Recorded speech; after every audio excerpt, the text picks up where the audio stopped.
Mayong adlaw sa tanan guys, nakita ninyo ng plywood nga naa diha sa atubangan, diha sa may mangga dapit, mao na atong purchase.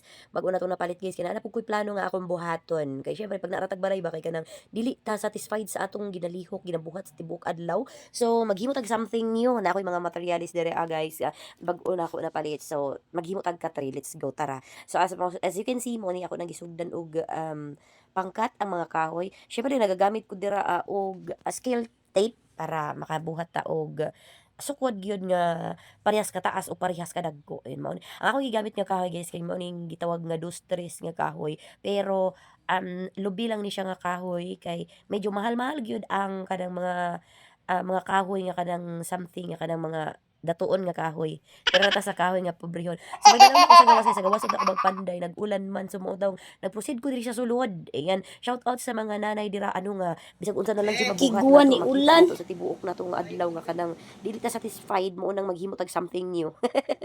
So isa pod ko ana guys. So as you can see, gitry na nako gihimo ang frame. Kani siya kay bed frame lang gyud ni siya kay na ako na may foam. Wala siya as in sa lapag lang mi ba nagbutang sa foam pero baga-baga pud siya nga foam. Pero you know guys, good thing kay kabalo pud ta mo panday kay naliwat jud ko sa akong papa.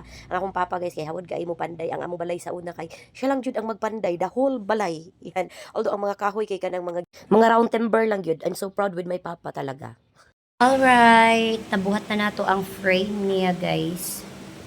So, dali ko sa sulod panday kay sa ulan, sa gawas perting ulan na. Ayan. So makaligo ta dito kung dito ta panday pandaot. So that's why dirita nagpanday. And ligon naman siya guys. Tingnan na to og patong. Uy. Ligo naman siya. Okay naman eh. Naong check. Pero na ako electric pa nagpanday. Grabe pa singuton. Hindi natin huwag naong karoon. So, ang next na ito nga ibutang kay kadtong plywood na atong napalit. So, tanaw na to kung maigo ba siya. Dira ako unsa una to pag-plaster para maigo. Actually, duha to ka plywood ang among napalitan. Medyo baga-baga siya. Siguro gikan sa pinakanipis nga plywood na siya sa ikatulo. Ayan. So, try na to kung saan na to siya pagbutang kay medyo siya kanang dako gyud siya ako nabuhat. Medyo dako-dako. So, tara, let's go. Kay hapon na.